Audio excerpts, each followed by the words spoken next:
চাল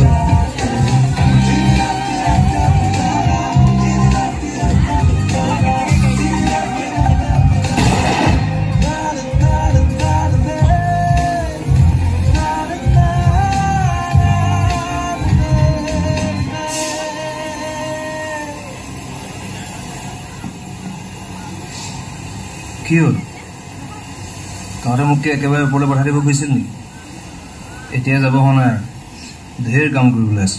নহয় মানে গ'লি ভেদহে ক'লে বোলে গাড়ীখন একেবাৰে গোন্ধাই গৈছে আৰু গাড়ীখন দুমাহমান ধোৱাও নাছিল দেখোন ভোক লাগিছে বে পুৰিকে খাই বল গলি যদি নিজে তোমাক ভাইমন দাই মাতি পঠোৱা বুলি কৈছিলে গ'লা নে